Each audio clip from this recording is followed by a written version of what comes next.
Greetings, brothers. Welcome to the Blood Angels Commander channel.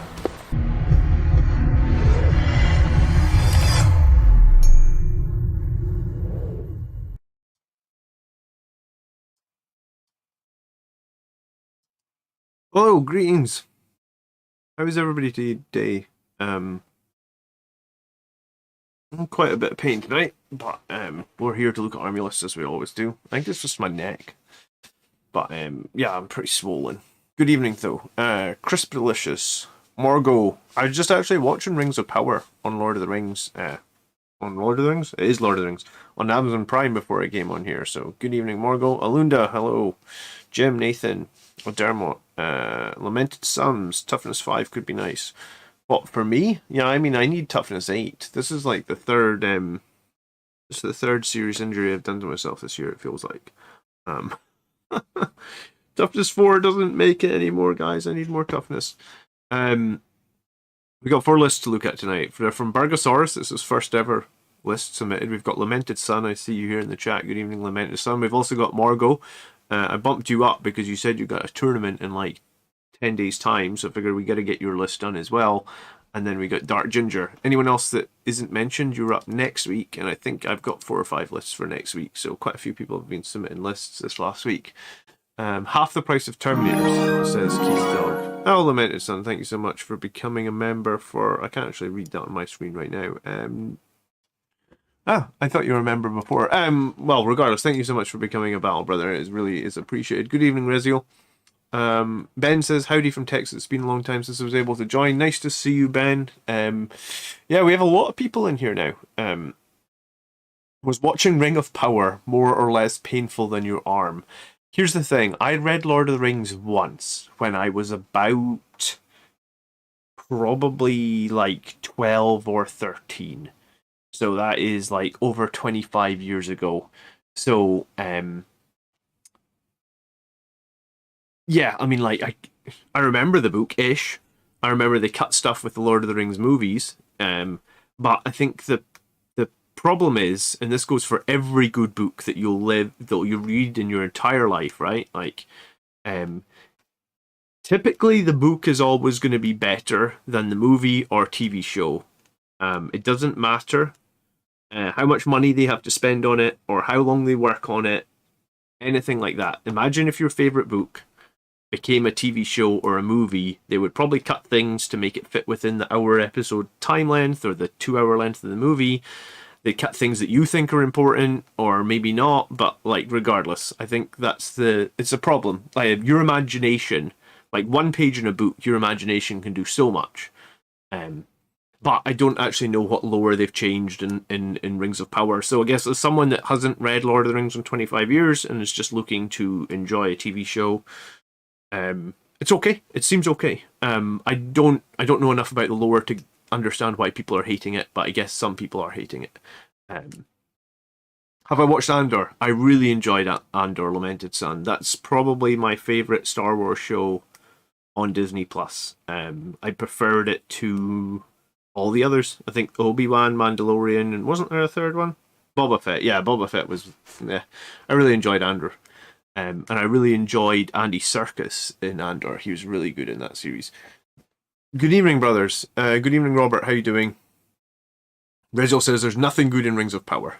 You only enjoy it because you don't give a shit about Tolkien. Okay, well then that's where I am. I read Lord of the Rings once 25 years ago. I don't even think I ever read The Hobbit, to be honest. I thought I might read my kid The Hobbit, like 1 chapter a night or 1 chapter a night Lord of the Rings, but I think I have to wait a few more years. I figure we're going to have to do Harry Potter first or something.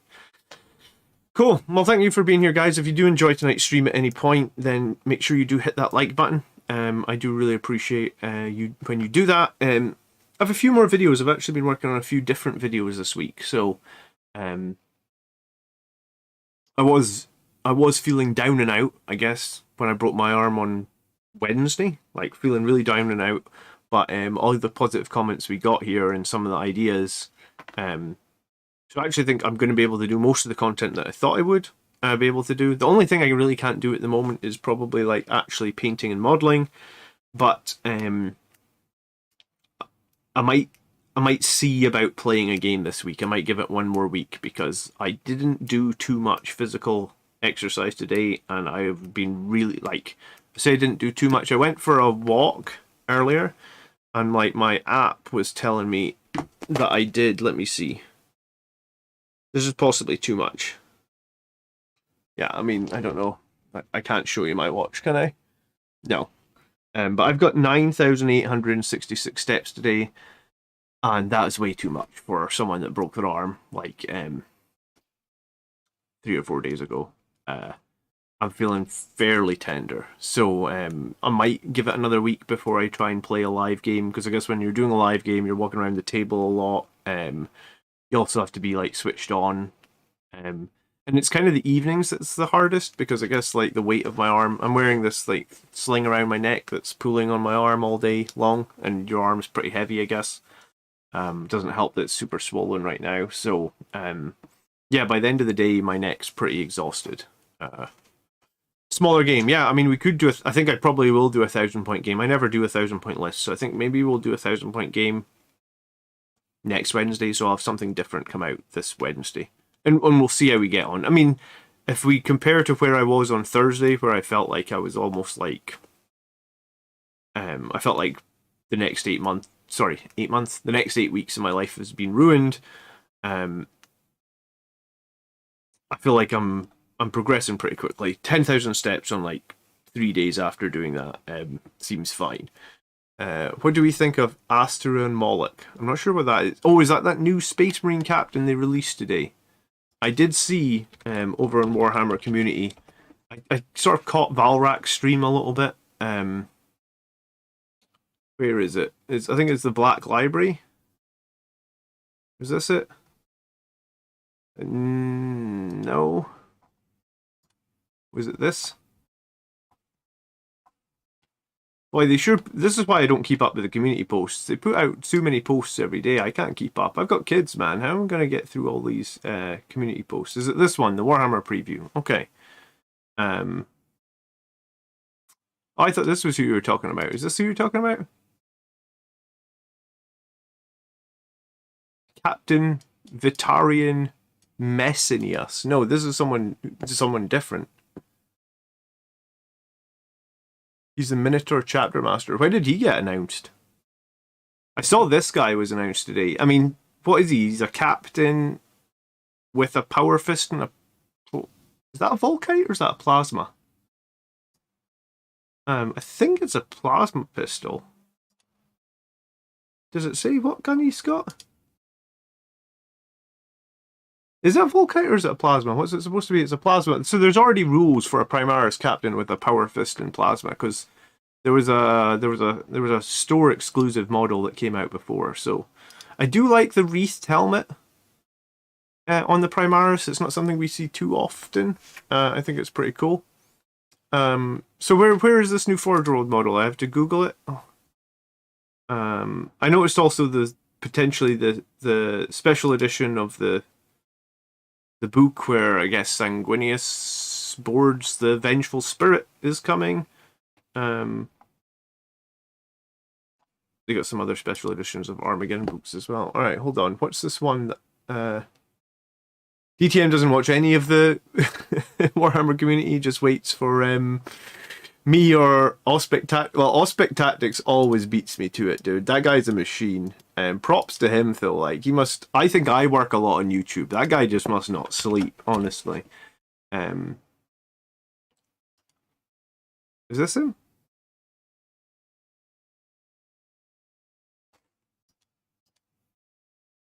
I don't think I've seen this model before.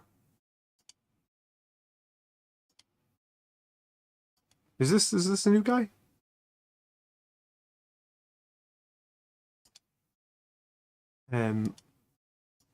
Okay.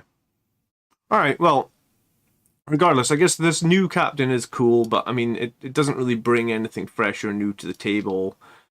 You could buy him, but I mean, I don't rate... I'd buy this guy because he looks unique and cool, and maybe he's primed for like a Chapter Master conversion for a Primaris one in the future, but surely it's not long before we get Primaris jump packs, is it? Nathan turned his useless captain from Imperium subscription into captain with a plasma pistol and a power fist. Yeah, I mean, I still don't think he's particularly exciting, a plasma pistol power fist captain. Anyway, he'd make a nice Ultramarine. Yeah, I mean, I guess he would. But okay.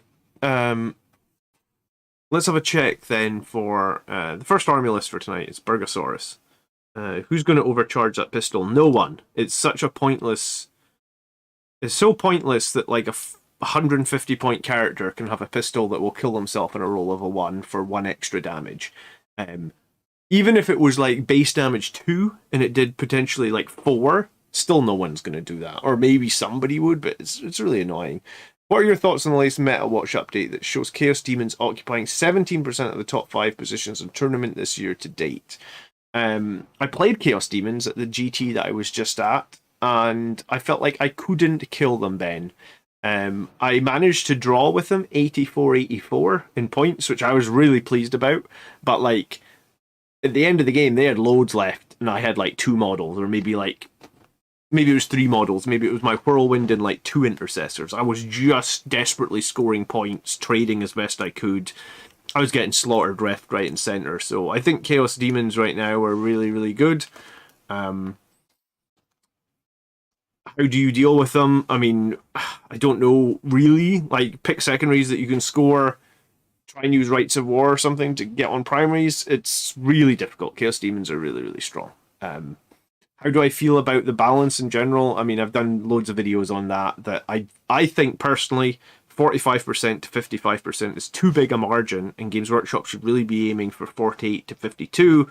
I get that that'd be difficult, but like the closer they can get those numbers, the better the game is for everybody. So, did I see the rumor of a Primaris missile launcher? I didn't, Miles, but like if, I remember when the rumor of Primaris with autocannons, were a rumor and everyone was super excited. We're like, wow, we're going to get Primaris Marines with autocannons, and they came out and they were completely useless. So, I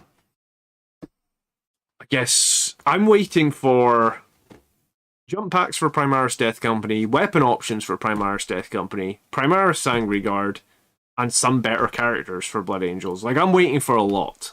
And also, I'm waiting on points drops and a lot of things as well, I think. But yeah, it's strange that they're able to put these new factions out with like 70% win rates. Like, they gotta know these codexes are crazy strong. Like I had a psychic phase, like in my psychic phase with Mephiston and having 2 powers that can do damage. I'm lucky if I do 1 wound, or 1 mortal wound. I go up against like against the demons. One of their psyker like threw out like 15 mortal wounds on like 1 power. I think it's like everything around this unit is going to take D3 mortal wounds, so that's going to be like these 6 units. Boom. 15 mortal wounds or something. If I didn't have Soul Warden, that game was over like straight away, because I just can't. My army can't take 15 mortal wounds from 1 psychic power. In my psychic power, I'm lucky if I do 1 mortal wound. Anyway, we'll never get started if we answer questions. I will still answer questions, but let's read out this first. Let's read out this first list. All right, so there's a fun list focused on scoring retrieve Natman data, relentless assault, and basically drop Terminators in the backline and push everything else forward. Have the troops go around and do retrieve Natman data. Use guerrilla tactics and wings of fire to get more people into the deployment zone. All right, he didn't mention what his 3rd secondary is, but I mean, I guess we can figure that out. Okay, so this is Battalion, starting on 2 CP with Dante as the Warlord. We have the Chaplain on the bike, who is the Master of Sanctity. He is both Rights of War and Armor Indomitus. Okay, interesting choice. He didn't mention, by being the Master of Sanctity, you are allowed to know 2 litanies, and he didn't pick 2. I guess maybe you should pick Litany of Faith and maybe like Canticle of Hate, something like that. Or Mantra of Strength would be okay as well. We then have our Priest, who is the Selfless Healer with Icon of the Angel. Okay, so relics on both these characters and Selfless Healer. I think, personally, I'm not sure you need the Selfless Healer these days. Some people run them, some people don't. I guess it's personal preference. I think it's take it or leave it. Like maybe you can get a couple of revives each game. Is that worth 35 points in a command point? Maybe.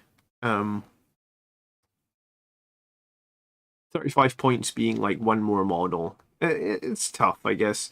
Sometimes I feel like I go through games where I get very little value out of that priest beyond giving me the Assault Doctrine. So I guess that's one way to look at it. Plus, he always gets picked off. If the enemy ever get characters into the priest, or can charge the priest, or can shoot the priest, I mean, there's a lot of ways. The priest dies to like a stiff breeze. He's not got a good survivable. Do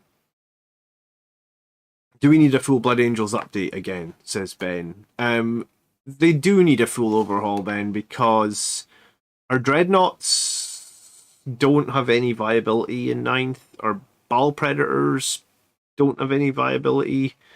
A lot of our Primaris stuff doesn't have much viability. And this is the thing that I've been pushing at for a while, is that I'm not... If you want to be super competitive with Blood Angels, build a list that runs 3 squads of Sanguinary Guard and it's 3 squads of Death Company, and center everything around that. And I suppose that there's one other build that includes Centurions, but that's what's been winning events, right? So, like, if that's what you want to, if you want to be super competitive with Blood Angels, that's what you should probably be doing, because that's actually what wins events.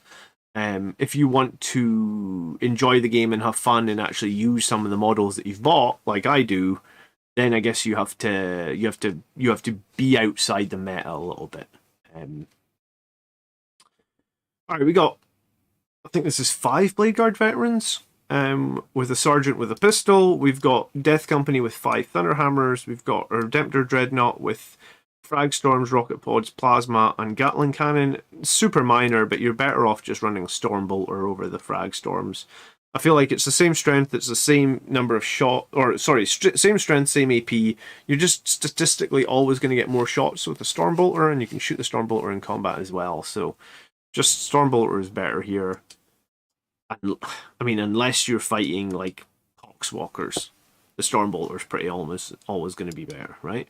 2 5-man squads of Sandguard and Infernal Pistol in both. Probably, and if this isn't the case where you're going to run Infernal Pistols, I would put both in one squad, because when you just have one in one squad, it feels like you're just tossing a coin. You don't have any way to fire with one Infernal Pistol. You have to hit, you have to wound, you have to make them fail a save.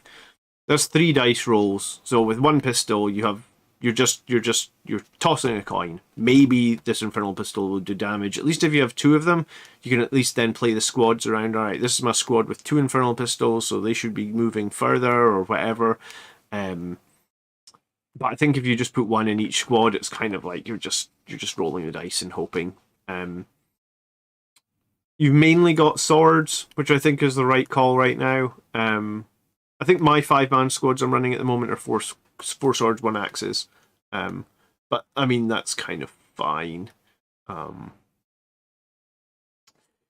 thing they could do to make the Ball Predator much better knucking would be to make its main cannon Assault. Like, I think if the Ball Predator's Flamestorm cannon was Assault, that could actually be really interesting. But the fact that you can advance it and not even shoot it is so silly. I guess maybe just all the flamers on the Ball Predator should be Assault.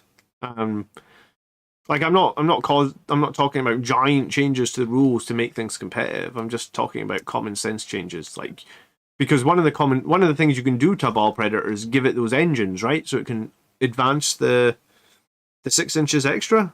Well, great. I mean, if you advance it, you can't shoot any of the weapons though. So what would be the point?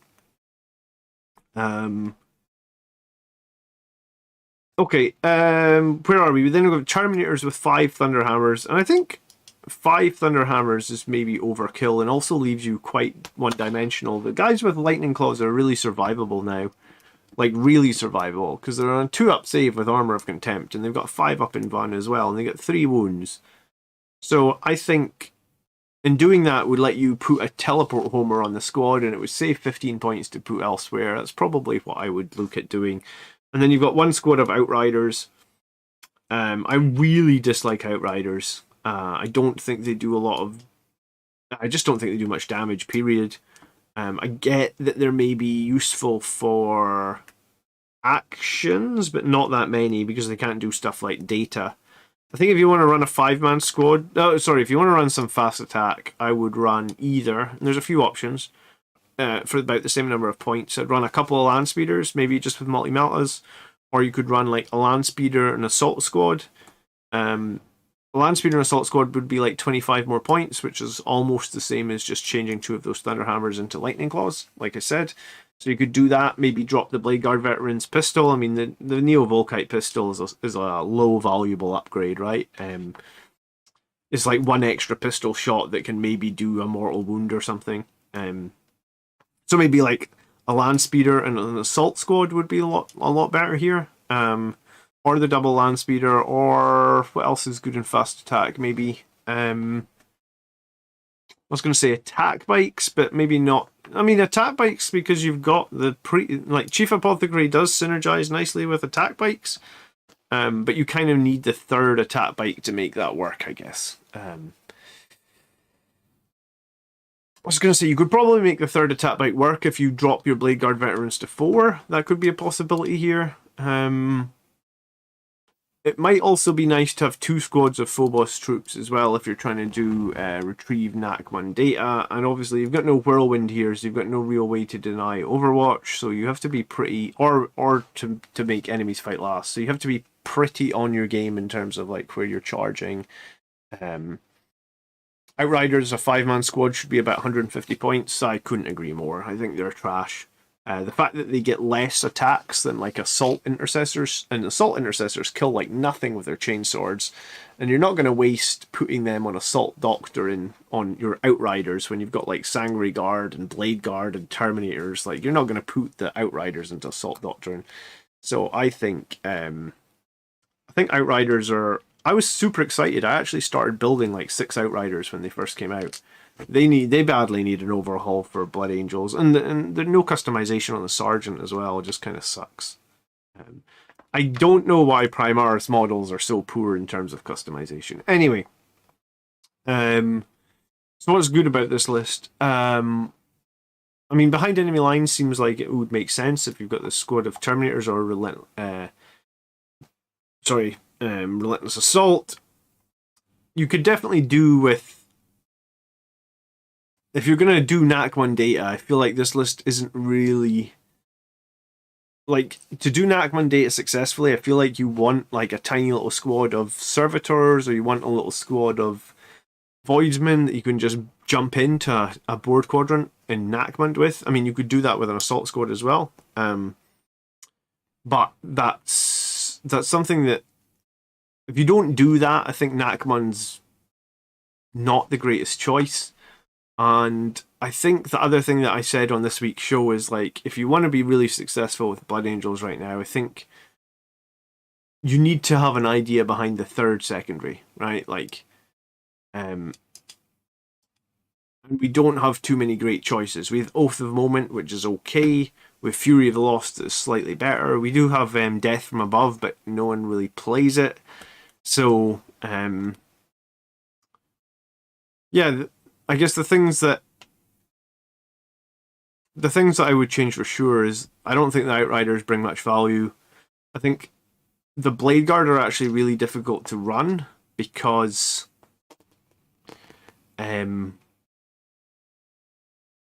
foot slogging across the battlefield.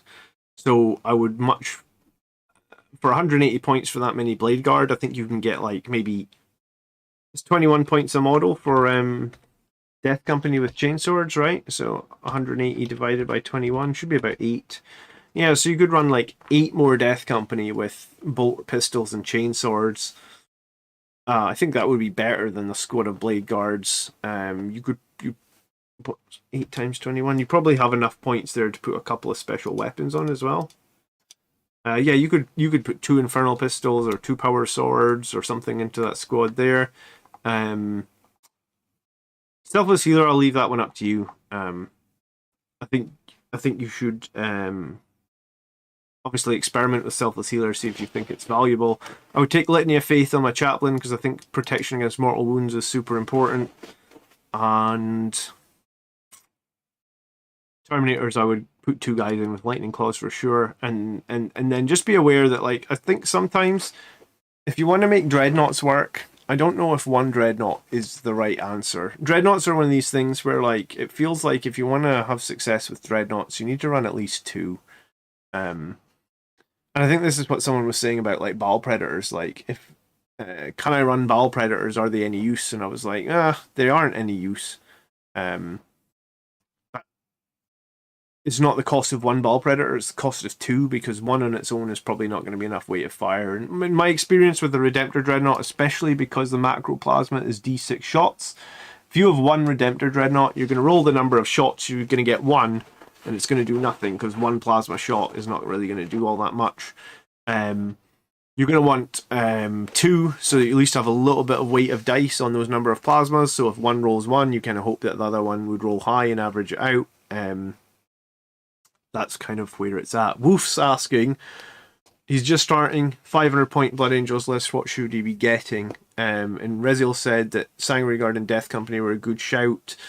I think for sure they are the most competitive units at the moment. If you want to be competitive to the highest degree, Wolf, then you want Sanguinary Guard and Death Company. A box of both.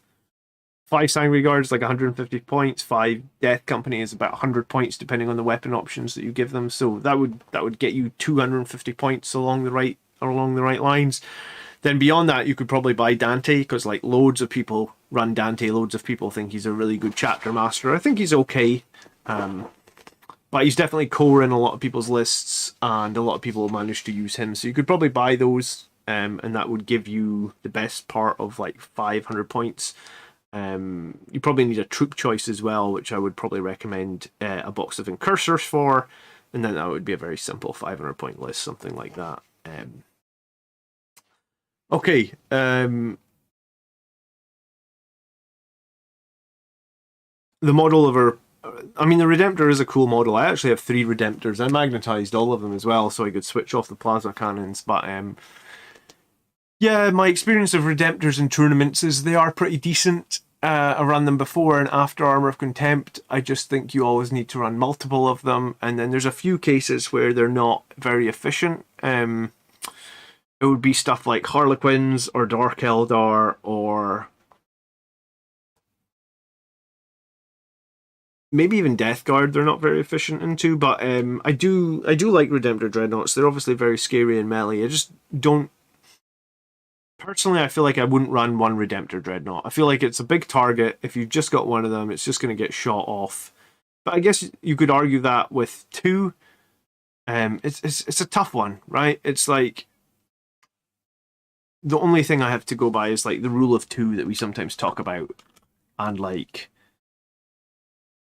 if you just think of it like new model syndrome. When you go to a battle and you've got one new model. I don't know what it is. Like, you turned up this week and you've got your Battle Predator ready for the first time ever. And you've just got one Battle Predator. You can guarantee that's getting killed before you get to do anything with it. And I think that's possibly what happens with a Dreadnought. You have your Dreadnought, you deploy it, you try really hard to deploy it out of line of sight. Somehow the enemy get a line on it with like a rail cannon or something, and it's just gone. And then you've put a lot of weight into that Dreadnought as maybe doing fire support or something, and it just isn't going to work. Mike's been painting an Ironclad Dreadnought for me this week, and he took it to a game at Warhammer World, and it did exactly that. It just got shot and killed and did nothing. So I guess that's why you run multiple Dreadnoughts, or maybe you run a Dreadnought that's a bit cheaper, like an Ironclad that you could maybe put in reserve. But yeah, so that's a thought to think about when you're making your list. Having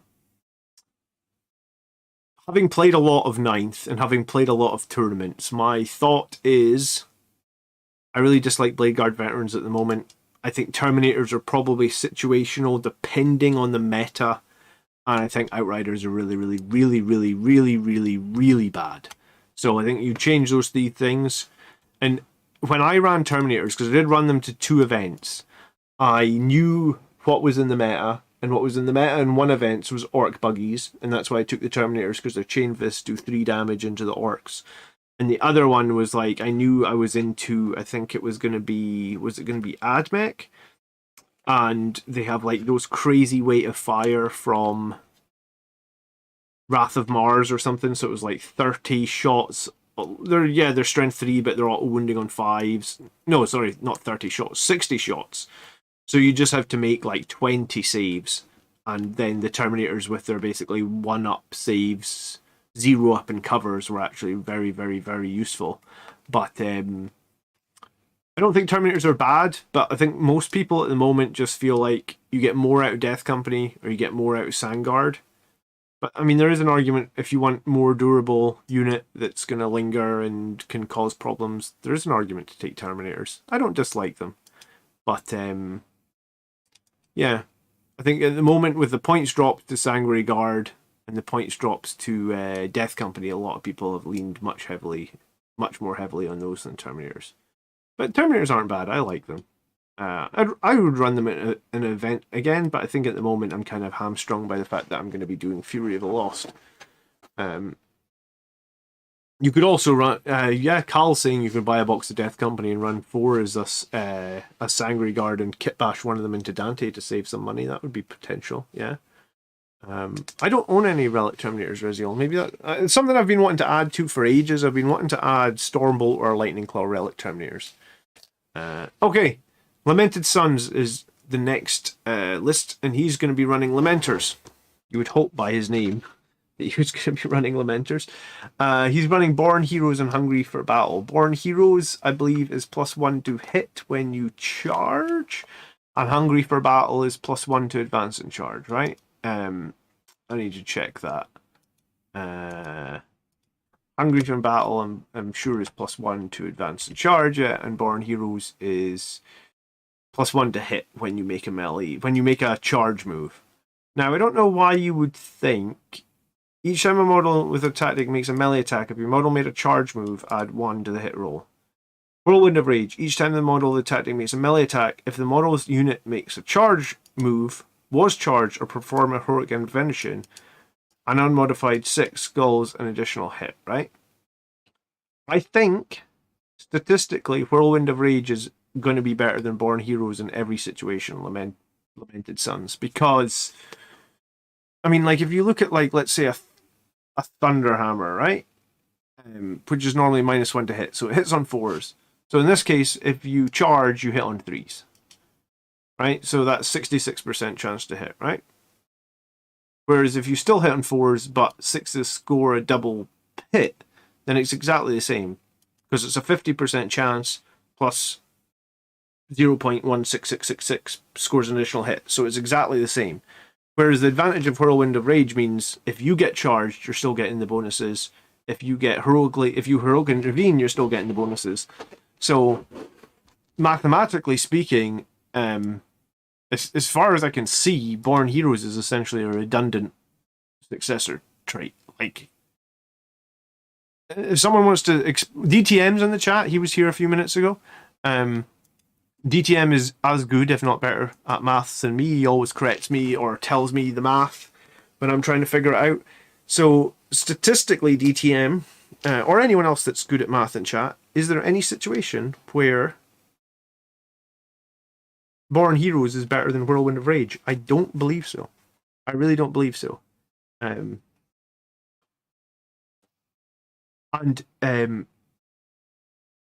I just don't think there is a situation. And if there, let me think about this as well. If you had to do some rerolls, then your rerolls have the same chance of getting the 6s as well and bursting additional hits too. So, I think Born Heroes is the wrong choice. Just from what I can see. Oh, DTM's here. Born isn't technically redundant because you can take both. Yeah, you can take both, but if you're only going to take one, then take Whirlwind of Rage. So we've basically buffed your damage output straight away, Lamented Sons. I don't need to look at any more of your list now. My job here is done. Crack open a beer. I don't know when I'm going to be able to drink, actually, because they asked me if I drunk alcohol, because they said apparently if you drink or smoke, it takes your bones a lot longer to heal. I mean, I do drink alcohol and I do smoke the odd cigarette, but like once every 6 months or something, right? Okay. It's an Inquisitor with Mental Interrogation, Castigation, which I have no idea what it does, I can't remember.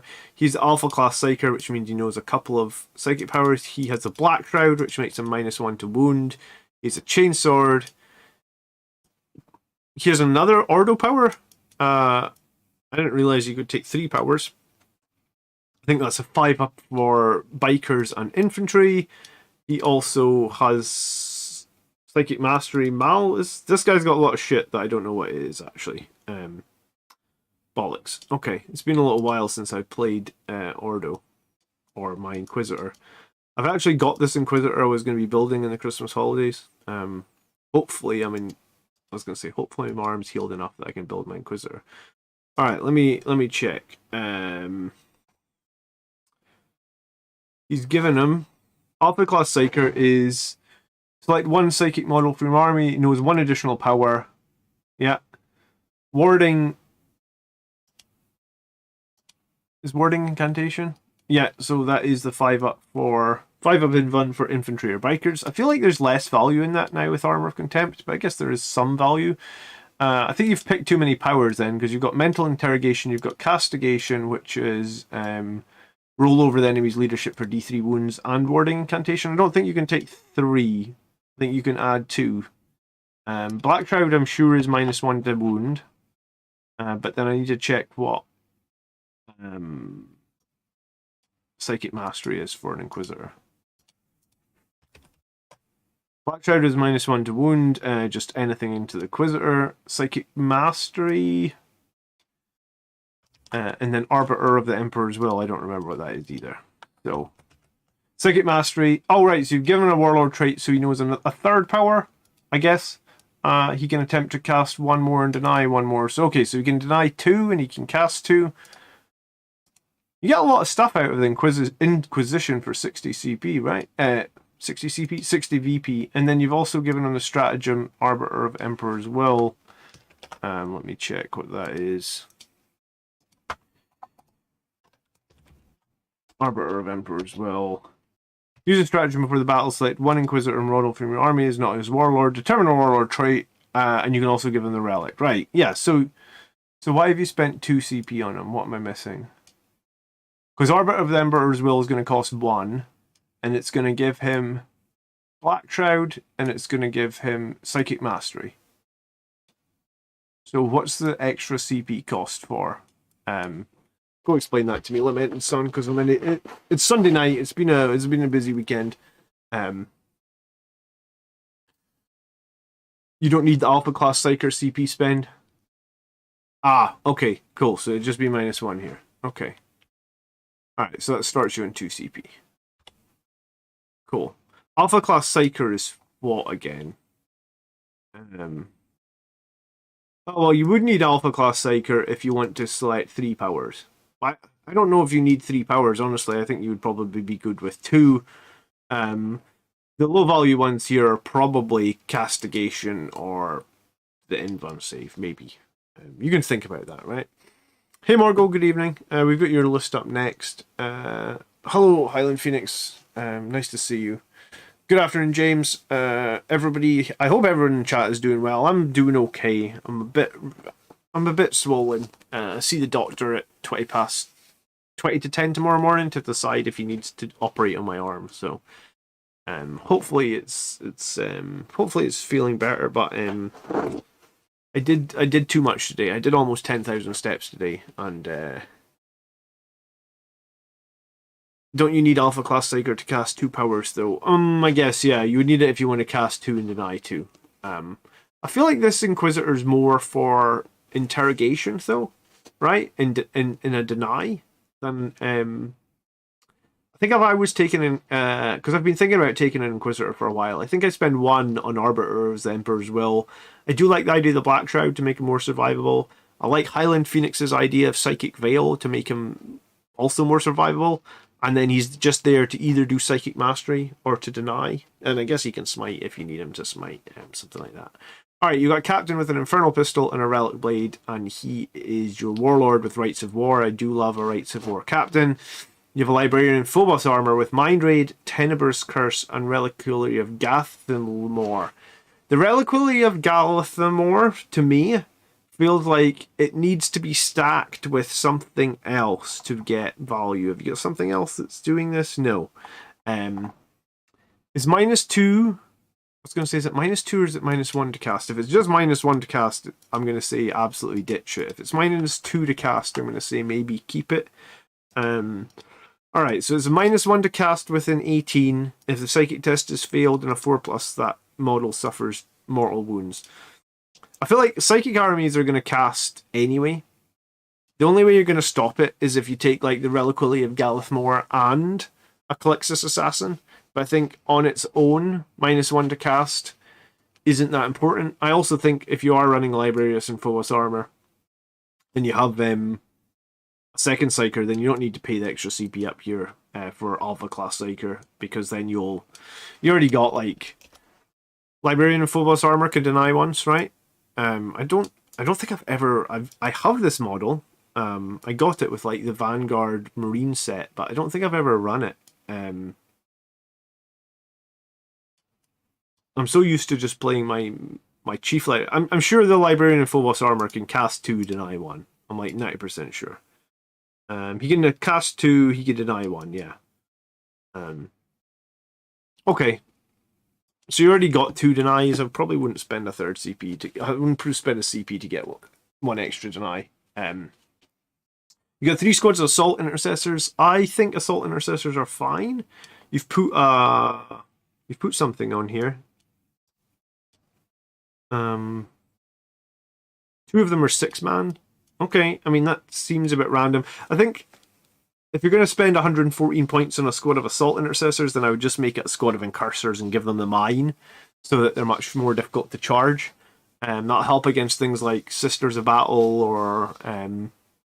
well, I mean, any 1-wound opponent that's charging you, the mine can be pretty useful. And Incursors are just a lot more mobile than Assault Intercessors. So I would go there. You've got 5 Death Company with all jump packs. Cheap and cheerful, I guess. The Death Company with jump packs and chainswords.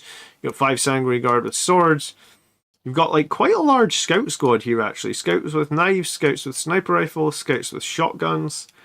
I feel like this is wasted points. Honestly, I think scouts are quite a bit overcosted at the moment. I mean, I actually haven't run scouts in so long. But so they're toughness 4 and a 4-up save, 1 wound. They're 14 points a model. I really think they could be 12 points a model.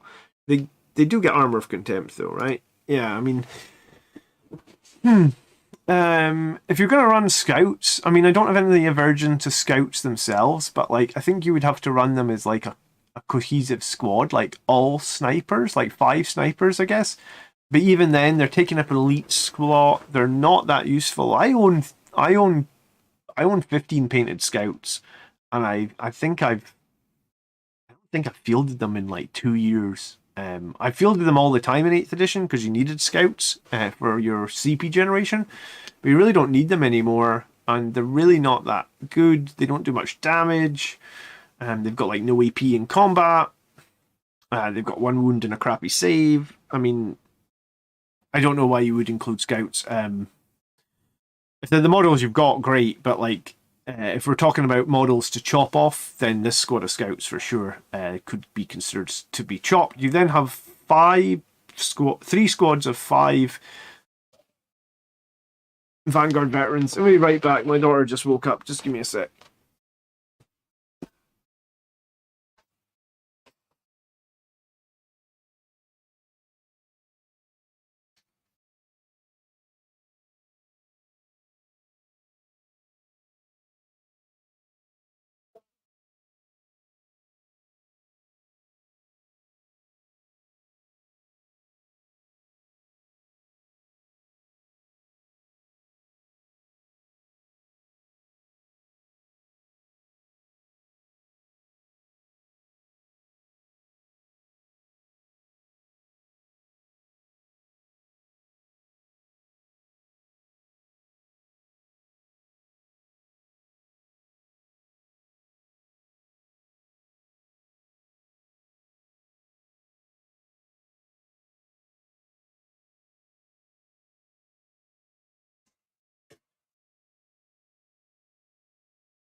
My favourite Inquisitor is the one with historic lore, because you can get command points back. I do like the historic lore guy as well, actually, myself. Alright, I think you should cut those scouts. Vanguard Veterans, it's like 5 Infernal Pistols, bunch of Lightning Claws and Relic Blade, 5 Infernal Pistols, bunch of Lightning Claws and Relic Blade, 5 Infernal Pistols, bunch of Power Swords, a Relic Blade. I mean, I don't dislike your Vanguard Veterans choices. I just wonder why you would do that with... I mean, I guess Vanguard Veterans can do some actions. You'd be better doing that with Death Company, honestly, because you would get... I mean, Death Company can't take Lightning Claws, right? But you could run all the squads with Power Swords, and like, I guess, like, Lightning Claws are Strength 4, re-rolling +1 to wound. Power Swords are Strength 5, more EP, no re-rolling, but also +1 to wound. So I feel like Death Company can probably do this the same, and I think they'd be cheaper, right? Like, or maybe it's just a couple of points cheaper. But then they score the secondary. Fury of the Lost right now, which I guess means more guaranteed reliable points. I don't dislike Vanguard Veterans. I think they're a good unit. I think they might be getting a points drops. I think they might get a point drop with this new Meta Watch if GW find, because Vanguard Veterans did get like a big point increase. I think when Armor of Contempt came out, their Storm Shields went up like from like 3 points per model to 5 points or something like that. I can't remember. I'm sure it used to be like 28 points per model for Lightning Claw Storm Shield, and they went up to 30. So I think Vanguard Veterans are maybe on the pricey side right now. I mean, they're still a good squad, don't get me wrong, but I think Death Company are possibly better than here. Also, in practice, this is just my thought in practice, it's really hard to make a squad with 5 Infernal Pistols work. Without Wrath of Baal and without a pre-game move, right? Because like if you've got the pre-game move, then you can move that squad 26 inches. It'll be easy for you to get Infernal Pistols in range, and you'll be easy to get all 5 of them in range. If you don't have pre-game move and you don't have Wrath of Baal, then you're just moving 12 inches. Chances tell me that like you'll get 3 of the Infernal Pistols in range, and only 6 inches, and the last 2 guys will be just out of range. So could you be more optimum with your points here and maybe have like just 3 Infernal Pistols in each squad? Maybe change out that Relic Blade on the Sergeant for a Thunderhammer, so you just have the ability to do some 3 damage, which is obviously nice against like -1 damage or half damage enemies.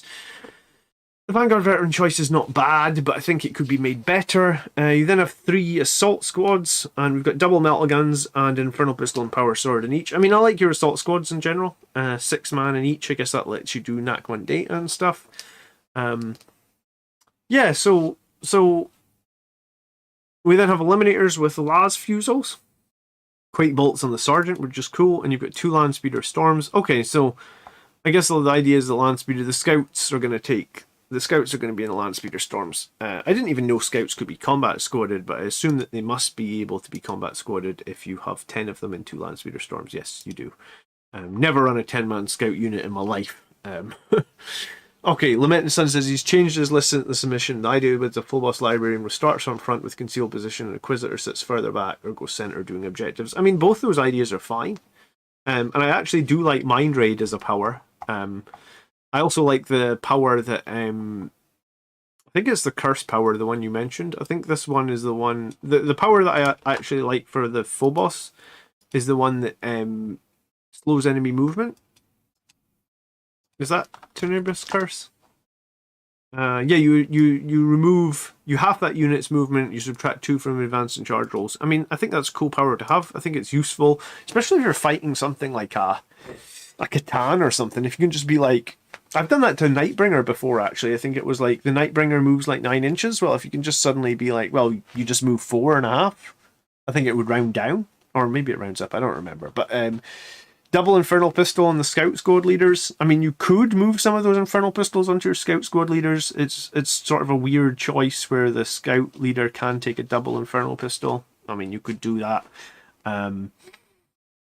So you're going to a Librarian to act as a deny and add some offense. The Inquisitor act to the main scorer for Warp Ritual or Psychic Interrogation. With these 2 combined, 4 casts and 5 denies. I think you could bring the denies down 1. Plus the Reliquary of Galfmore to damage and help deny Psykers 2. I think on its own, -1 to cast is very weak. I think if you want to make that strong, you probably need like I said, the Calixtus Assassin as well. Assault Intercessors to score data.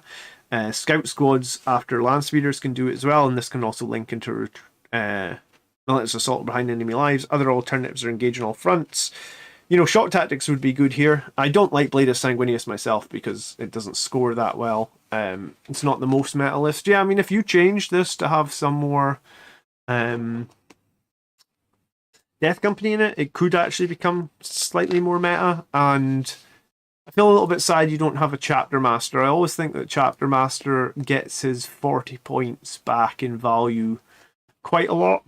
So I'd possibly be tempted to drop like an Intercessor out of both these squads. But then I think Incursors would help. But maybe you don't need the Incursors if you've got the 2 Landspeeder Storms. I wonder if you could do one slightly cheaper, like lose one of the squads of Vanguard veterans, make it a slightly cheaper Death Company squad, and that would let you basically get the Chapter Master rerolls. But I mean, if you don't play with Chapter Master rerolls and you don't feel you need them, fair enough. I always feel like I get value out of them for Forlorn Fury Death Company. You don't have the giant Forlorn Fury Death Company with the sort of 4 Thunderhammers, and I think that's a great option to have with Blood Angels. You also don't have a Sanguinary Priest, so you have no real way of getting units into the Assault Doctrine early. I think that's a big mistake. I guess it depends. If you're happy to sit for 2 turns and I was going to say do nothing for 2 turns or be defensive for 2 turns, then that's fine. I did a video a little while back, and I always run math thematics in my videos and stuff like this. But I did this video about like the best buffs for the Death Company, right? Let me pull the slide over here just so you can see it real quick. And in this video, I checked out like so I had this Death Company with 5 Thunderhammers, and I just smashed them into Leviathan, who's a -1 damage, Armor of Contempt, 2-up save sort of thing. And they do 5.56 damage, right? That's like their base, like no Assault Doctrine, no buffs on them. So just the +1 attack they get from shock tactics, the +1 attack they get from like shock assault, that's what you do, right? If you add like Chapter Master rerolls, which is 100% reliability of a buff cast, assuming they're within 6, you actually increase their damage output by 50%. It goes up to 8.33, right? If you add Quake Bolts, which I saw you had in your list somewhere, I guess Quake Bolts is the same as this, +1 to hit. You add a 33% increase in damage, right? If you add Assault Doctrine, which comes from the Priest, you actually get the biggest bonus, which is 87% increase in damage. So that's why, like, at the moment, I feel like you can't play without the Priest. Because those extra attacks, that extra AP, it kind of adds up to, like... It adds up hugely. So I think as a Blood Angels player, it's very difficult to ignore the fact the Sanguinary Priest brings that much strength. Yes, you can get into Assault Doctrine for 2 CP from Adaptive Strategy, but it's so expensive. Just something to bear in mind. So that's, I guess that's why a lot of people run like that 5-man Death Company that will 100% trade up in turn 1. You give them Chapter Master rerolls, you give them Assault Doctrine, and then you move them forward 12 to 24 inches. It's so... In the matchups where we're really unfavored, and there's a lot of matchups where we're unfavored at the moment, that's one of the things that can get us back in the game, right? So if you feel like you don't need it, and it's fine, you know, you don't want to play it, you don't want to be super meta or whatever, by all means, but that's kind of how I feel. I feel like it's the biggest bread and butter for Blood Angels. But yeah, change out Born Heroes for Whirlwind of Rage as well. That'll help you loads.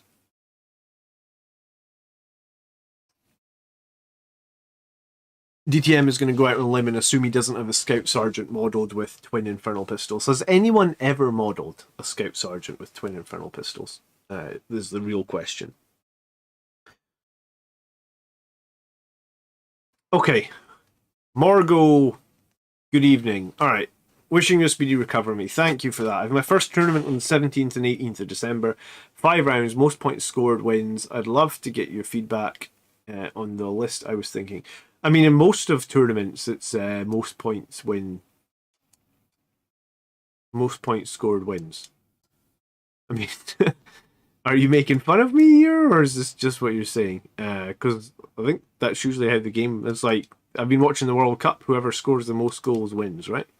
Um, but I guess some tournaments maybe have crazy rules. Okay, this is a Blood Angel successor with tactical withdrawal and Whirlwinds of Rage. Cool. So this is what I looked at a few weeks ago about getting your sixes bursting to hit whenever you are charged, make charges, or heroically intervene, and you can fall back and charge, which is going to be. I really do want to try this sometime. I think this is pretty cool. Fall back and charge. I like it a lot. I feel like it's one of the big weaknesses that we have. You give up some stuff to be able to do this, but I think it's cool. Um, hopefully you dominate with this tournament then, and then we can all eat our hat and be like, yeah, we should all be running tactical withdrawal and Whirlwind of Rage. So we've got the Chapter Master on the bike with the Hammer of Baal and the Rites of War. You've got Storm Shield on there, which I think is kind of low value.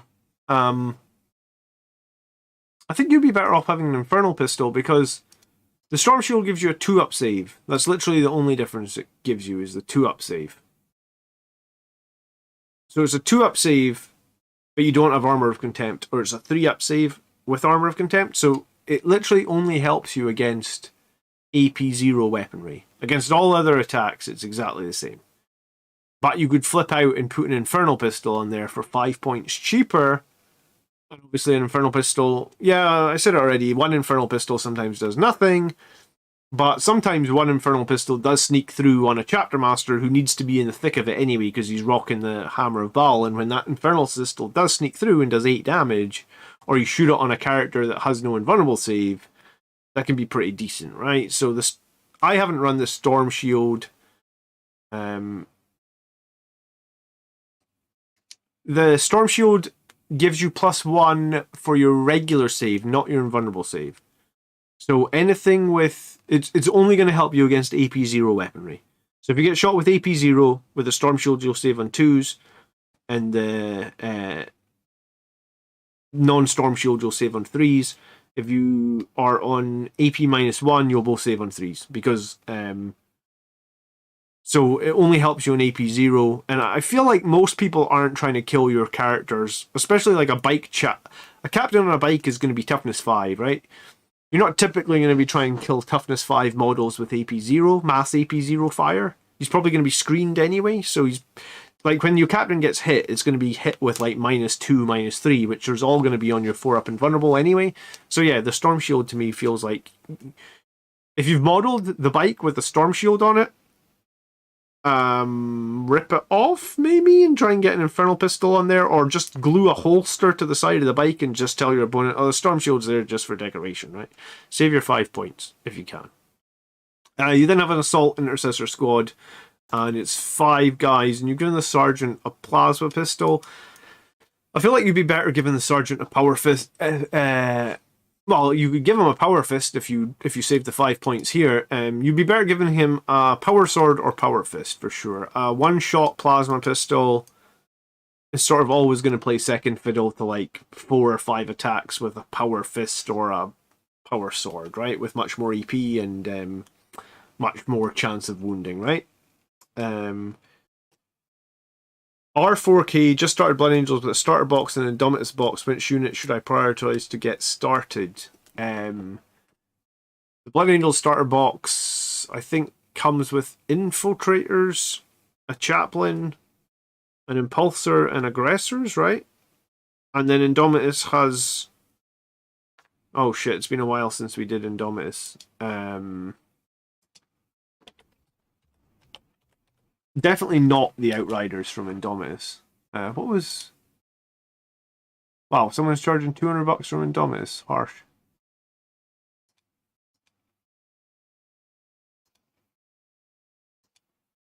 I think you're probably going to want to do... This Lieutenant is halfway decent. He's a cool character. What I'd probably do, actually, if you've just bought Indomitus, and I did a video on this Chaplain from the Indomitus, cut him in half and put him on one of the Outriders. Because Outriders are not good, right? So, but if you put him on an Outrider body, then you'll basically have a Primaris Chaplain on a bike, which is a really good character and costs like $35 if you just go to buy him anyway, so it's really good. Probably your Assault Intercessors, possibly the Eradicators, probably the Blade Guard Veterans or the other ones. The Judiciar is quite good for Blood Angels as well, but a bit situational. But yeah, no, I definitely... I was going to say, it's a long time ago now. I was going to say Blood Angels Chaplain on a bike conversion. I'm guessing the YouTube algorithm will never find this.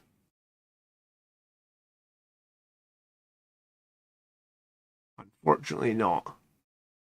I did a video where I converted one. Maybe someone else has converted one, but you can definitely do it. I'm gonna say 25 minutes. Already going to be talking hitting about the chaplain. Okay, no, but if you search back through some of my old videos, you'll find where I did that from the Indomitus box, and it'll save buying the character, and that's probably the best units out of the Indomitus box. Alright, we then have Centurions, and it's 5 Centurions with flamers and assault launchers. I actually kind of like this. If you're, is that 5? 1, 2, 3, 4, 5? Yeah. If you are going to do Centurions, I think keep them cheap, like just flamers. They're typically going to wreck anything they end up in melee combat with. And Harken Bolters are kind of expensive, so I'm fine with Centurions with flamers. Okay. You've got that 5-man Death Company with all the Thunderhammers. You also have the Chapter Master. This is what I was talking about. This opens up the opportunity for that Alpha Strike. We then have the Assault Squad with a Lightning Claw and Plasma Pistol on the Sergeant. Couple of Plasma Pistols. If you can swap out that Plasma Pistol on the Sergeant to an Infernal Pistol, I feel like that's better. See, my risk is I never fire. You're more than welcome, R4K. I never fire plasmas on high power, so I always just look at them as 1 damage weapons. Whereas in Infernal Pistols, yes, they have less range, and sometimes it's difficult to make the Infernal Pistol range work. But when you work, if it does work out once per game, or even once per second game, it's probably more valuable than a one-shot Plasma Pistol. We then have Eliminators with the Bolt Sniper Rifles, and you've got the Whirlwind in there as well for the Fight Last. Okay. Interesting, I suppose. Rights of War doesn't work on Centurions, right? The Centurions aren't core. So I guess you don't worry that the Centurions aren't core, you just assume that they're just going to kill stuff and they're going to head centerboard, maybe. Okay. You like the high power gamble and plasma pistols? Then you would be good in the casino, because I don't like the... I don't ever shoot plasmas on high power. Even if I have Chapter Master rerolls, I don't do it. The Eliminators should be Las-Fusos. I mean, I prefer the Las-Fusos for sure. I was going to say 1 squad of snipers kind of doesn't do a whole lot of work. So you've got the Las-Fuso Eliminators in cover, you've got the Whirlwind. Have you submitted this list already, or is there time to make changes? For a new player, I'd just make the Outriders. Oh, I guess you could make the Outriders, Reziel. My problem with them is they're... I suppose the problem is that they've had terrible rules for 2.5 years, so maybe it's getting to a point where they're going to get decent rules. So maybe just making the Outriders is the right call. Yeah,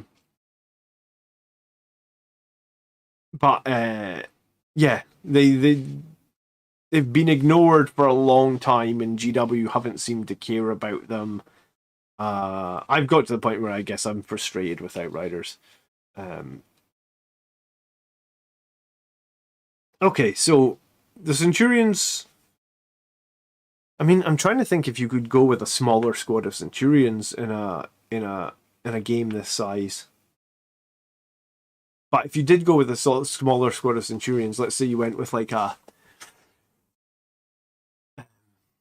Let's say you went with a smaller squad of Centurions, what could you add? I mean, the only thing you could add, because you've got a captain in there, so you would be able to take like the Chapter Champion, or company veterans. I forget the rules on how that works. Which one comes first, the company veterans or the chapter champion? Let me check. Company veterans. If a detachment includes a Blood Angels captain, then one company veteran unit can be included in this detachment without taking a battlefield role. So yeah, I think it might be worth having one less Centurion here. It might be. If it means that you could run like 2 chapter champions with like you could put storm shields on both, that would be 48 points, that leaves you like 7 points. So you could run 2 with lightning claws and storm shields, right? I guess it would be 4 wounds. They would have similar survivability to one Centurion, but I guess it just gives you one more unit on the board to contest objectives, to maybe hold an objective and let your Centurions push on forward, and they would get the bonus from the Rights of War as well.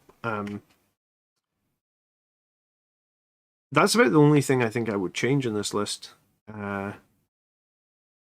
I feel like some people really like Hammer of Baal.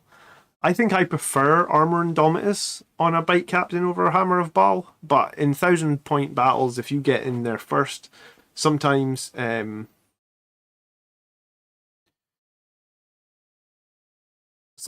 fine. Yeah, that's true. The Space Marine Codex is pretty old at this point. It's over like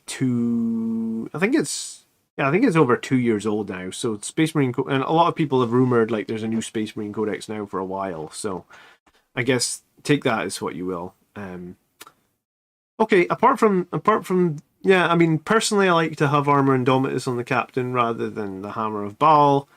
If you come up against an army that has a ton of psychic strength here, then kind of sucks to have no Soul Warden, but I guess in a 1,000-point game,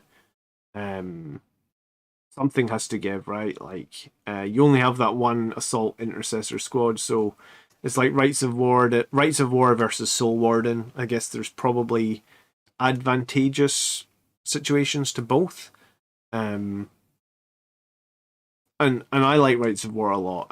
I think in a Rights of War in a 1,000-point game, you probably win primary, and sometimes winning primary can be enough. I guess if you come up against a really bad psychic army, you could get hurt. But I mean, depends on what terrain's like.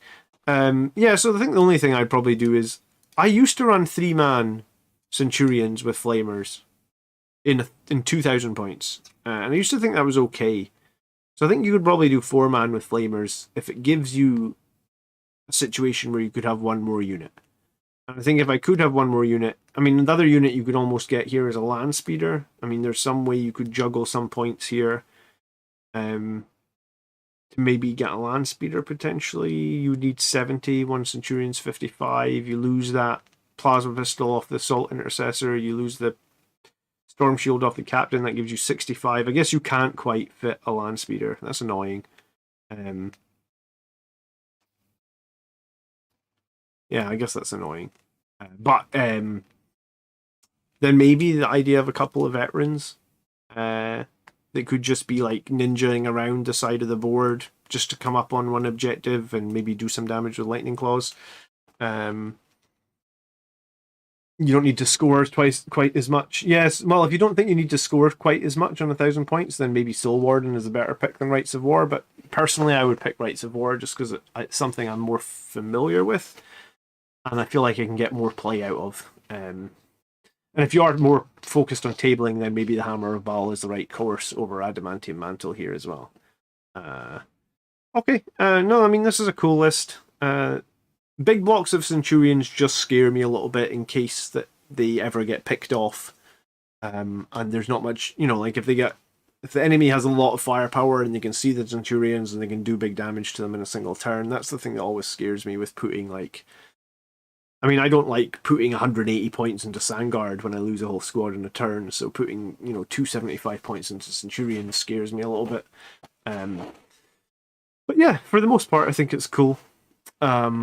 And you could get those veterans for free, essentially, or you could get the veterans without taking up the force organizational slot. So that's the thing that I think appeals to me the most here. That gives you lots of different units that you can get onto different objectives. You know, especially with Rights of War. You know, like you can have your captain hide behind a wall, have one veteran within 6 inches touching the objective and be obsecking it, you know, stuff like that. Okay. But yeah, and then, like I said, I prefer an Infernal Pistol here. I prefer an Infernal Pistol over the Storm Shield, for sure. I really don't think they're killing your captain with AP-05 when he's toughness... Sorry, I don't think they're killing your captain with AP-0 fire when he's toughness 5. Because, like, if you think of, like, the sort of guns that are, like... I was going to say AP-0... A good example would be a bolt gun, right? Like, a bolt gun's only going to wound your captain on 5s. So if they had, like, even if they had, like, 10 guys with bolt guns, right? AP-0. It would be 10 times 0.66 for the number of hits times 0.33 for the number of wounds. And then you'd save those on 3s anyway. So it would be, like, the damage that would actually come through... the damage that would come through from 10 bolters, because his toughness 5 is 0.7... If you had a Storm Shield, the damage that would come through from 10 bolters would be 0.36. So it's like, I just think the Storm Shield providing so little value there that you'd be much better running that Infernal Pistol and put those 5 points to better use elsewhere. Hey Joe, good evening. A priest or apothecary is required running Centurions. I think in a 2,000 point game I would agree with you, Highland. In 1,000 points I think it's quite a bit different. Alright, we've got Dark Ginger as the last list for today. There's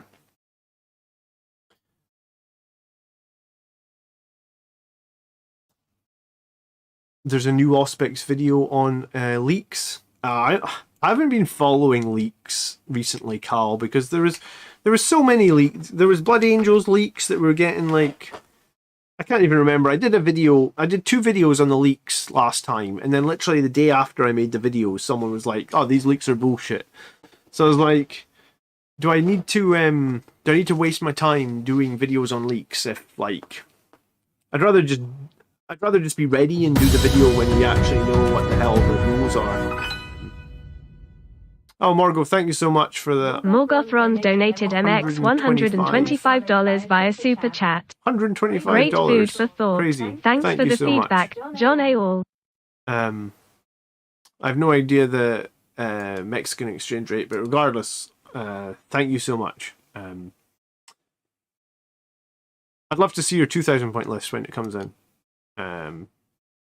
I want to do a few more 1,000 point games, actually. I'm going to be forced to do 1,000 point games anyway because of this broken arm, and I think 2,000 points is probably going to have me standing too much. So people have been asking for a while, can I do 1,000 point games on the channel? So I'll be doing some over the next couple of months. Yeah, it's not that I feel like it's a waste of time doing the videos on the leaks. It's more that, like, it builds up false hope, and then the comment section on those videos turns into, like, absolute garbage, right? Because, like, someone will say this leak's true and someone else will say this leak's false, and nobody knows what to believe, and I've said it, so, like, people think that I know what's coming. I have no idea what's coming next in 40k, you know?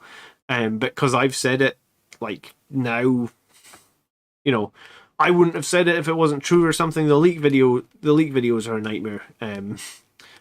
So as soon as, like, you can... Like, let's say tomorrow they announce a new Blood Angel. I would do a live stream or I would do a video as soon as I possibly could on that. Like, you know, that's something that I will do. I'll break it down. We'll know all the rules. We can come in here and we can have a good chat and we'll figure it all out. But I don't want to be like...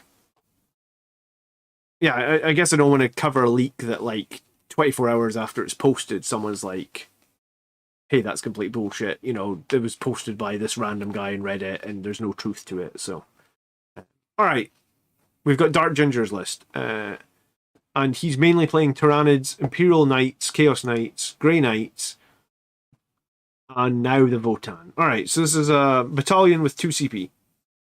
He started with the Inquisitor, with Mental Interrogation, the Black Shroud, which is -1 to wound, the Historic Lore, which Highlight and Phoenix and I guess myself are recommending. So anytime your opponent uses a CP, I think a 5+, you gain a CP, and you pay 1 CP to do this from Arbiters of the Emperor's Will. So 60 points, 1 CP. I think in my one, he's modelled with a power sword, so I'm probably going to have my one come in at 65 points.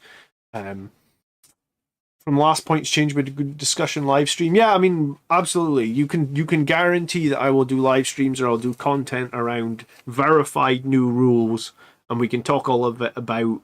I mean, I'm super excited actually, because when the 9th edition Codex came out for Blood Angels, my channel was only like 3 months old. Like, I don't even know if I had 1,000 subscribers, right? And I don't think I got 1,000 subscribers till Christmas that year, like Christmas 2020. So I must have had like 800 subscribers, and it was one of my most viewed videos ever because everyone was super excited about, you know, the new Blood Angels Codex, and everyone came on and we had the early preview.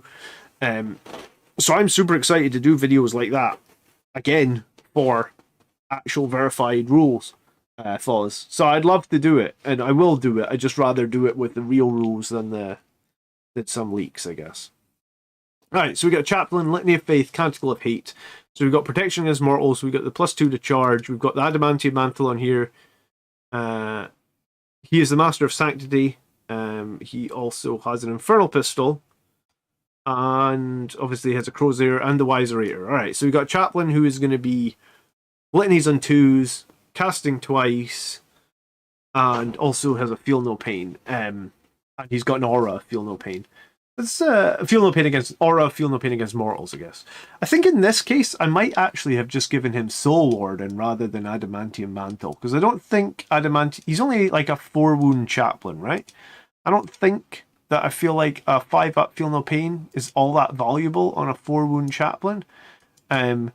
So if you're taking him mainly to cast Litany of Faith, for example, then just give him Soul Warden, and give him like Mantra of Strength, or give him another useful litany. Let him cast Canticle of Hate and Litany of Hate, right? So I thought if this was me, I'd probably just switch out Adamantium Mantle for Soul Warden. We then have Dante, who we know has Infernal Pistol and his axe, and he's the Warlord, so he's giving us +1 CP. We have Sangry Priest, who is Soul Warden, lol. And he has the Hero of the Chapter, he's just giving him Soul Warden. Okay. So I don't like putting Soul Warden on the Priest, because I feel like the Priest's already got an aura of 6s for Feel No Pain. So I think it's better to just split those auras up. Which I think he's kind of done anyway. He's kind of done with Litany of Faith. But then I think then the question is, maybe this shouldn't be Adamantium Mantle, should it be Rites of War? Because I think the two, I've said it a few times in my videos, two of the strongest things that we have right now are Soul Warden and Soul Warden and Rites of War. I've said it a few times. So I think he's on the right line here, Dark Ginger, but I think maybe with a small chip tweak, you can make this slightly better.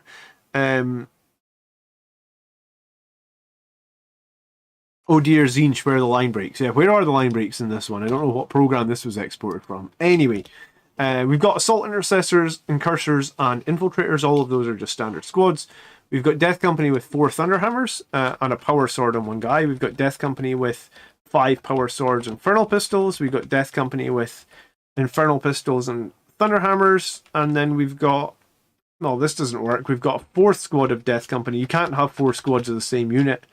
So we've got a Death Company squad here with Infernal Pistols. This would need to be Death Company Intercessors or something, right? Because you can't have 4 of the same unit, right? So I guess this is kind of slightly a mistake.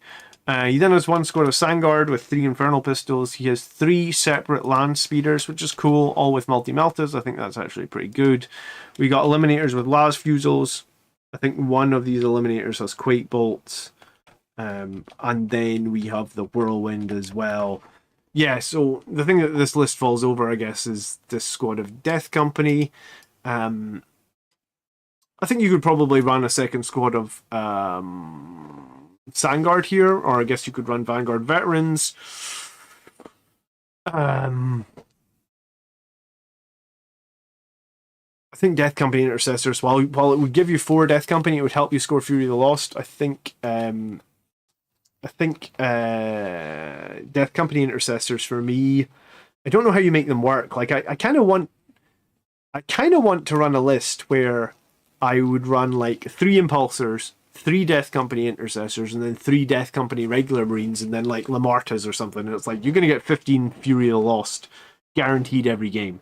But I think Death Company Intercessors, I just don't know really, like putting them in Impulsors are so expensive. Maybe if Impulsors get like a 20-point drop, we could see them. But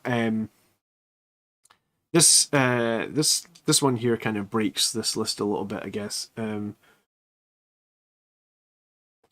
Put the Death Company Intercessors into reserves, maybe, says Jim. I mean, I guess if you had something else that would go in I guess if you had something else that would go in reserve with them. Like how many power level is Death Company Intercessors? What's mad to me is that Death Company Intercessors are 20 points per model. And Death Company... Alunda, welcome to the membership club. Inks, thank you so much for the gifted sub. I do really appreciate. How about letting Death Company Intercessors the exact same points as regular Intercessors? They have like essentially 1 more attack on the charge. Well, 2 more if you include the fact that you can give them a chainsword. And then they have the 6-up feel no pain. So you give up obsec, but you I think you get a bit more. Sorry, I was looking at how much power level they are. They are power level 6. So what are like Voidsman arms? They're I mean, I guess if you did have some land speeders in this list. You could put a land speeder and a Death Company Intercessor into reserve. Yeah, okay, maybe. And you do have the chaplain to give you +2 to charge. Then maybe this works. So you run 5 Death Company Intercessors and you give one of them a Thunderhammer. Thunderhammers are annoyingly 20 points on the Death Company Intercessors compared to 15 points on the regular Death Company. I mean, it's literally a tax on them getting 1 more attack, right? But you could free up 5 points here and make that work. I'm sure you could. The way you could free up 5 points is there's Infernal Pistols scattered all over the place. You could definitely make that work. Could they go in a drill? Unfortunately not. Death Company Intercessors can go in a Repulsor or an Impulsor, and I think that's it. Oh, maybe they can go in the Spartan? But like, I don't think I've seen anyone submit a list with a Spartan yet, or actually run the Spartan. Oh no, Spartans can't even transport Primaris. How silly. They really, in Space Marine Codex 10.0 or whatever they're calling it, they really need to fix the problems where all the transports have dumb restrictions where like Centurions can fit in the Spartan. Centurions are like giant models on giant bases, but a Primaris, and Terminators can fit, but like a Primaris model can't fit. I mean, it's a bit silly. They could go in a Thunderhawk. Alright, yeah, I mean, they could go in a Thunderhawk, but like, the only person that has the Thunderhawk, I believe, is Tony, or the only person that's stupid enough to run the Thunderhawk is Tony, or they could go in a Mastodon. Yeah, I mean, these are things that nobody runs. They really need to get it to a point where, like, Primaris models can go in something useful, because Impulsors just need like a giant points drop. I think the problem was Impulsors used to have a 4-up save, and I think they thought that they were too strong when they had a 4-up save. But like 110 points. Yeah, I mean, a lot of the Space Marine stuff that doesn't get run could come down 15, 20 points. It's a bit silly. Yeah, I mean, there's nothing else to say except it feels a little bit silly, I guess. But yeah, I mean, I guess this list could work. You could run that 4th squad of Death Company. I guess my question, though, is if you're going to do that and make that like a Death Company Intercessor squad, let's say you were going to do that and give one a Thunderhammer, and you're going to put them in reserve with one of your land speeders, and you're going to start on 1 CB, which is arguably still enough to do your Forlorn Fury. Would it not be worth swapping out this Chaplain just for Lamartas? Because we know Lamartas is really good now. He's also Death Company. That gives you 5 Death Company models. That gives you... the Mastodon can't take Primaris, says Foz. Oh, it's like a facepalm, isn't it? You never know. You don't even know what models can go in what because the transport options are so convoluted and just difficult to know, I guess. Are we going to get Primaris drop pods? I mean, like, it's just convoluted, isn't it? Primaris are only like 10 centimeters higher than Marines. They're not that much bigger. They could just duck when they get in the Rhino, couldn't they? I mean, you know, we have tall people at my office. When they go through the door, they just duck. It's not the end of the world. Yeah, okay, so with a little tweak to this list, I would throw my hat into the 5 Death Company here. Oh, he's written some stuff. Sorry, let me see. So Dante's going to stay with the Priest for Soul Warden. The Chaplain's going to open up a flank, give rerolls, guarantee death, deep strike charges. The Sanguinary Priest is going to give the extra Blood Chalice. The Infiltrators is going to screen. And Cursors are going to do R&D. Death Company, the 4th Hammers in Orbit for a deep strike plus Descent of the Angels. 3 Death Company flexibility, purpose for Forlorn Fury. Yeah, I mean, I like that. Sangard to go with the Priest and Dante. Speeders, easy to hide, fast to strike. You can also jump the speeders into the enemy deployment zone for relentless assault. Eliminators with Quake Bolts. I mean, Quake Bolts are always useful. And then there's 17 units to deploy, so it's long enough to during deployment to put the right unit in and get your Death Company down for Forlorn Fury. Yeah, so I like a lot of this list. But I think the thing that really screams to me is, like, you got to fix this 4th squad of Death Company, and I think that's how I would do it. I would finally just take Lamartas, get that Death Company Intercessors, put them in reserve with a Land Speeder, and try and make it work. Because I think if you've got 5 Death Company and you've got hammers and infernal pistols and all of them, like, the opponent's going to be like, right, they're going to score a lot for Fury the First, you know? No, Fury of the Lost. Like, that's just going to happen. They should create a ride-along rule where if you can fit the model on top of the vehicle, it counts. I think they just need to... I get that Rhinos maybe could only take Firstborn. I'm fine with that. But I think that maybe some of the other stuff, or maybe Razorbacks, but, like, some of the bigger stuff, like a Siege Drill, or like the Mastodon, or the Spartan, or some of these, like the Storm Raven gunship. Primaris definitely go in Storm Ravens. In the lore, I'm reading through the Astroth book at the moment. I'm pretty sure Astroth is now accompanied by Primaris Marines, and they all ride together. I was going to say I think they all ride together in this Thunderhawk, but maybe they have a Storm Raven. Maybe because I think they don't take the Thunderhawk at one part of the mission because they're trying to be stealthy or stealthier. I mean, it's pretty hard to hide a Thunderhawk, so they go on a Storm Raven, and I'm sure they take their Primaris Marines with them in the Storm Raven. The rules are... Someone needs to sit down long and hard and fix those rules. Yeah. Okay. Yeah. So this is a cool... I like the list. I like the Death Company themed lists. I like his Soul Warden.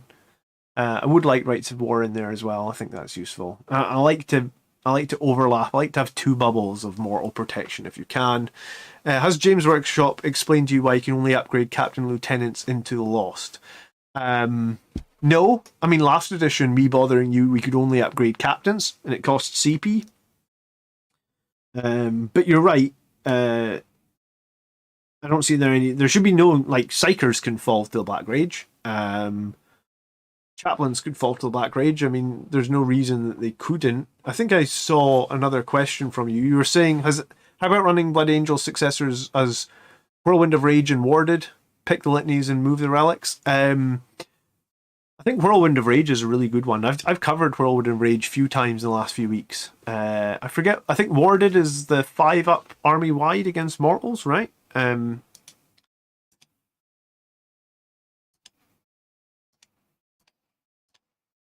I've got to go back a million pages to get the Blood Angels warded. Yeah, 5-up army wide against mortals. I mean, that's cool as well. It would definitely be decent. I thought Whirlwind of Rage and Tactical Withdrawal because I really hate how much our damage falls off if we get stuck in combat more than one turn. But I mean, a lot of people have pointed out to me that, like, usually if we're stuck in combat more than one turn, we essentially charge the wrong unit, or we're not going to be there in our turn anyway. So I get the sentiment about Tactical Withdrawal being lower value. And yeah, I mean, Whirlwind of Rage, though, is a standout for me. I think, like, if you're gonna go successor chapter with Blood Angels, then I think you take Whirlwind of Rage plus something else. Hey, good evening, Mark. I am sort of on the mend. I've got a scan at 20 to 10 in the morning to see what the plan is for this arm.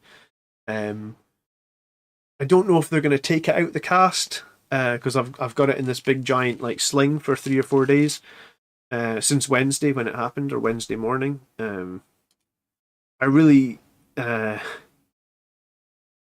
it's been like 24, 48, 72. So it's probably been about 110 hours in this I don't know what you would call it. It's a splint, I guess. And at this point, my arm's just going in and out of like it's just itchy all the time. It's driving me insane. Yeah,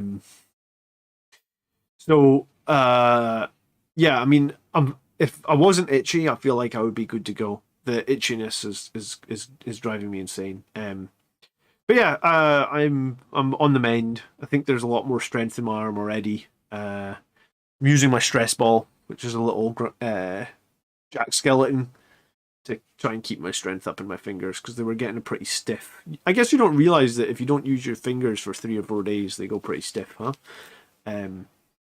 But I think that's us. I think that's list number 4 for tonight. Normally I do 5. I wanted to do just 4 because I have to get up very early in the morning. I have to get up like an hour earlier because it takes me like an extra half hour to get dressed at the moment because I'm getting dressed with one arm.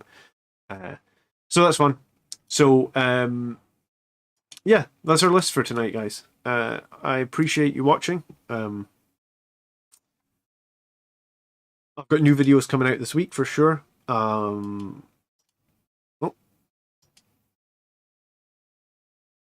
That's not ideal. That puts that screen in front of me. Got new videos coming out this week for sure, as always. And I do really appreciate everybody's watching. Thank you for the support. Actually, I was really bummed out on Wednesday when it happened, as you would be. But a lot of positive messages saying like, you know. And then last night we did do a bit of gaming on the stream, which I never game on this channel because I always have models that I want to paint and make. So yeah, appreciate the support last night on the gaming stream. I'm going to try and do some different things. I'm not going to be able to do everything that I hope to do for Christmas, but it's going to be fine. I'll keep the channel ticking over, and I'll be back as soon as possible. I hope you enjoyed the Army List shows. I hope you got some thoughts about it. If you didn't watch the video I put up on Friday yet about my Death Company army, because like a lot of you guys have been saying for a while, like, John, you know, you need to lean more into secondaries or whatever you want to call it. So I made this video on Friday. If you go into the Blood Angels Commander YouTube page, which is actually simplified now, it's just YouTube/BA_commander, right? That's like the new URL for the channel. If you go on there, I made this one, Fury of a Loss, my Death Company list. And actually not that many people have watched it, right? Like only like, oh shit, I didn't mean to click on it. Only like 1/10 of my subscribers have watched it. Maybe I need to post about it on my community tab. I'll do that this week. But this is do you know when the little painting competition, I got the models sent over, and I'll get it on stream. I have no idea when. I usually plan what I'm doing for the next couple of weeks on like a Monday night Reziel, but I can definitely. I said I'm not involved, but I'm going to cover the entries for this month, because why not? I can't paint anything on stream, so why not? Why would I not cover them?